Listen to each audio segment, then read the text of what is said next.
Hey there, Coach Jen Lee here again with another coaching tip for you. And today's coaching tip is really geared towards the person that is looking to use presentations as a way to market their business and actually get good qualified leads. Giving a 15 to 20-minute presentation to your association group or your networking group is a perfect way to introduce your products or services to a group of people in a way that leaves them with good information. It's not all about just standing up there and selling them something, and also wanting them to have more. So here's two tips and a piece of advice for you if you are brand new at this, because not everybody was born to speak or not everybody's gone to Toastmasters. So here's how I always start my presentation process out. First question that you want to ask yourself is, how do I want my audience to feel by the time they get done at listening to my presentation? And it's a feeling question. So do I want them to feel empowered because I've given them information that makes them go, woohoo, I can do it? Do I want them to be motivated, feel motivated to find out more information from me after the presentation about myself and the services?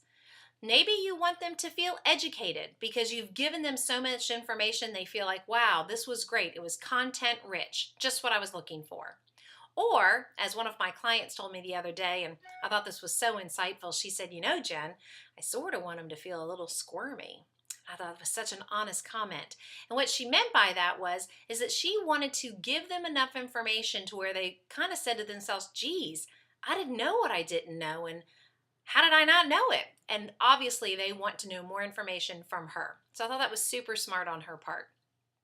So the second question is a follow-up to the first. The second one is, now, what is it that I want my audience to do at the end of my presentation? Somewhere in your presentation, if you're doing this to market your services, there's got to be some sort of subtle call to action. And you've got to make it subtle to them, but clear to your audience.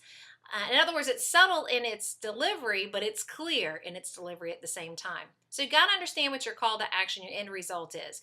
Is it that you want them to buy your book at the back of the room? Or maybe your call to action is I want them to sign up for my newsletter.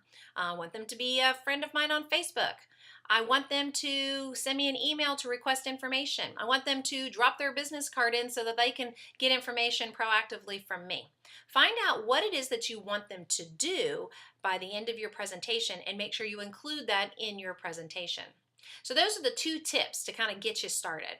Then there's a piece of advice, and I got this from John Gordon. I heard him speak many years ago, and he said, if you're going to be a speaker, understand that the good speakers and the good presenters talk to people in their audience, not at them. And what he meant by that is that you really are, and as a speaker, I've learned this pretty quickly, you're giving of yourself when you are presenting to an audience. You're giving them not just your information, but you're giving them a little piece of you. You're sharing a little piece of you. And so make sure that your words and your stories and your examples aren't about you, it's about them. So those are my two tips for you to kind of start putting together how you want to put your presentation together, and a piece of advice. And then as always, I'm here for you to support you, and I know you can do it. I'm Coach Jen Lee. Until next time, take care.